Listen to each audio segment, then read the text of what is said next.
Halo semuanya, perkenalkan nama lengkap saya Marian Clarissa, biasa disapa Yeyen. Saya adalah mahasiswa Prodi Pendidikan Bahasa Inggris, Fakultas Keguruan dan Ilmu Pendidikan di Universitas Nusa Nipah. Pada kesempatan kali ini, saya akan menyampaikan tanggapan kritis terhadap sebuah jurnal yang telah saya baca. Jurnal yang saya baca berjudul Peluang, Tantangan, dan Strategi Implementasi Transformasi Digital dalam Dunia Pendidikan di Indonesia. Ditulis oleh Lestari Ayu, Fajar Pratama, dan Dedi Kurniawan.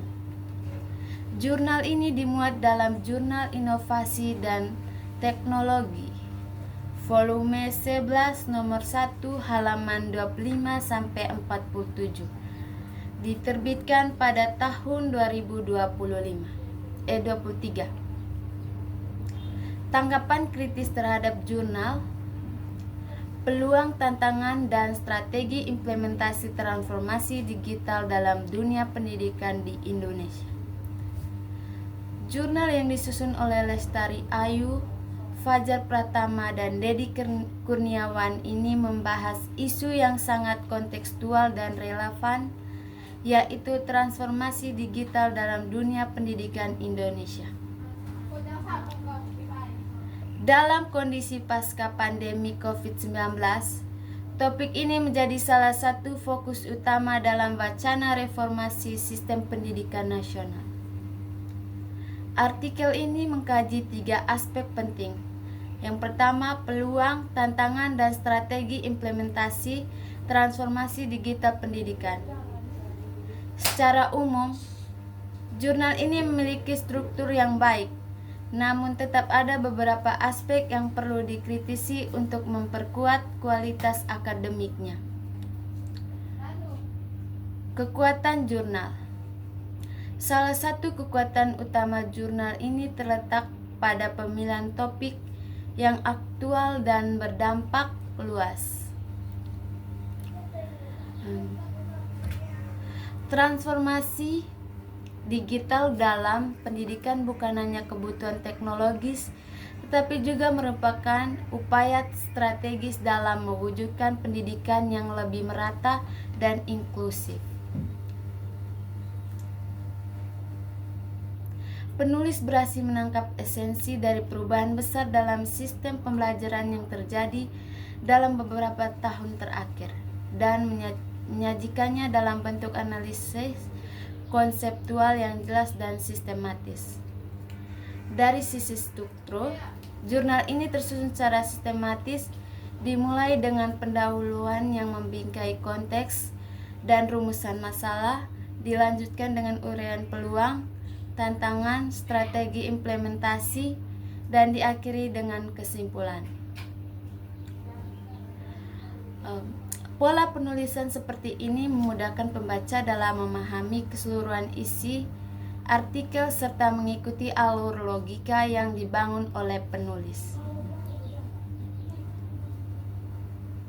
Artikel ini juga memberikan beberapa rekomendasi kebijakan yang konkret seperti pelatihan literasi digital untuk guru, penyediaan perangkat, peningkatan konektivitas, serta kolaborasi lintas sektor. Rekomendasi tersebut menunjukkan bahwa artikel ini tidak hanya bersifat deskriptif, tapi juga normatif proporsional, sehingga dapat dijadikan sebagai dasar pemikiran dalam perumusan kebijakan pendidikan. Kelemahan dan catatan kritis. Meski menyajikan pemaparan yang menarik, jurnal ini masih memiliki beberapa kelemahan yang perlu diperhatikan.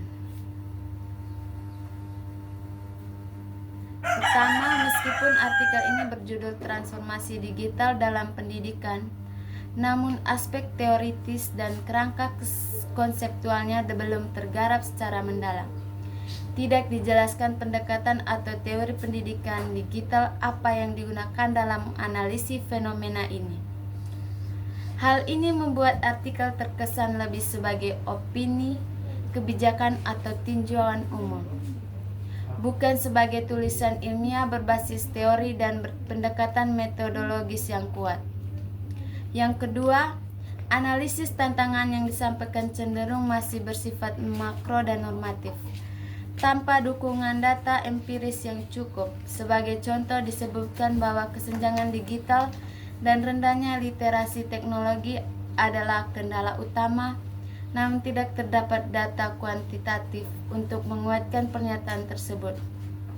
Misalnya, seberapa banyak sekolah yang tidak memiliki akses internet, atau presentasi guru yang tidak memiliki kompetensi TIK dasar.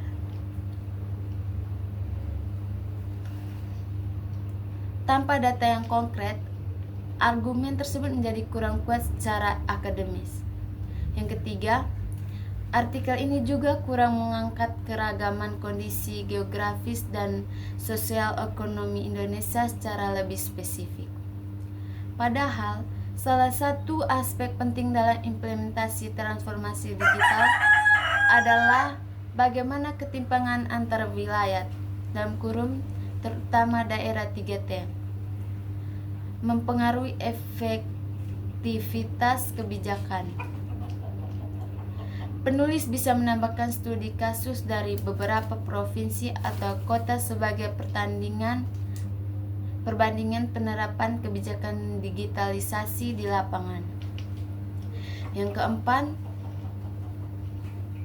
peran aktor-aktor utama dalam strategi implementasi juga belum dibahas secara rinci.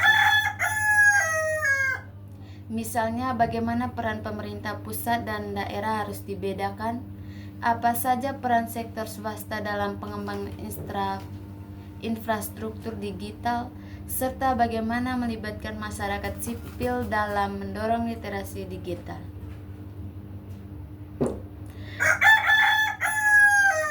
Penjelasan lebih mendalam mengenai aktor-aktor ini akan memperkuat dimensi praktis dan operasional dari strategi yang diusulkan. Rekomendasi untuk pengembangan lebih lanjut.